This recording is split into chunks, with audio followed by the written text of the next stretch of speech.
Ready to get color correcting an actual real photo by hand, not using Photoshop's auto commands? Well, what I've done here is I closed out of all of the copies that you and I had created of the view.jpg file, and I'm all the way back to the original view.jpg file, so no extra copies here. This is the original. And what I'm going to do is I'm going to get you started with probably the simplest color correction tool that we have available to us here inside Photoshop. He's called Brightness Contrast. So what I'm going to do here is I'll head up to the image menu and then down to adjustments. And by the way, as a quick aside, the adjustments submenu lists out most of our color correction tools that we have available to us. But bear in mind at this point that all of these color correction options are destructive, including the auto commands that we ran.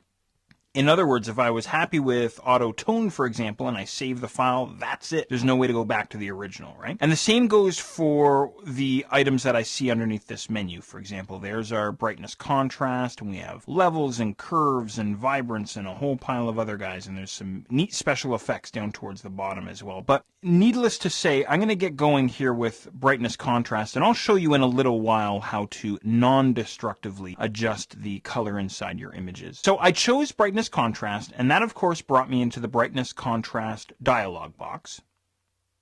As I say, it's the simplest color correction tool to use here inside Photoshop. I'm given two sliders, obviously, brightness and contrast, hence the name. Now imagine the brightness and contrast sliders here inside this dialog box are the brightness and contrast knobs on your television set. It works exactly the same way, so there's not a whole lot here in terms of control. So I can use the brightness slider to increase or decrease the amount of brightness inside my image. Maybe I want to make my image a little darker, or maybe my image is too dark and I want to pull up those dark pixels. In other words, shift those darker pixels towards the white point, towards the lighter side of my image there. And then of course the contrast, I can increase or decrease the contrast inside my image again. So if I want to make it look a little bit more dramatic perhaps. So let's say for example, maybe I wind up somewhere here, which to me doesn't look bad. Maybe it's a little too dark, but you get the idea here. Now, a couple of neat things that I want to point out inside this dialog box as well. Of course, we have a preview checkbox there underneath the cancel button. Make sure that your preview checkbox is always turned on inside the different dialog boxes that we'll be seeing here. And you'll see this live preview inside your document window, which is great.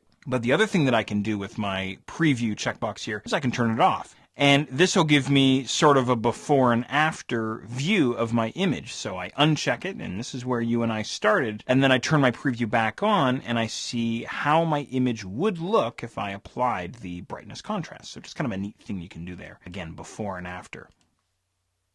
Don't forget, at any point inside these different dialog boxes inside Photoshop, I can hold down Option or Alt there on the Windows side, and that'll switch my cancel button to a reset button. So maybe I've gone and done something kind of crazy, and I don't want to have to cancel out and then start all over again. I can just hold down Option or Alt, click on Reset, resets the entire dialog box, and then I can, of course, go ahead and make my changes. And then when I'm happy, of course, click on OK. Now, once again, don't forget, this is a permanent change on our image.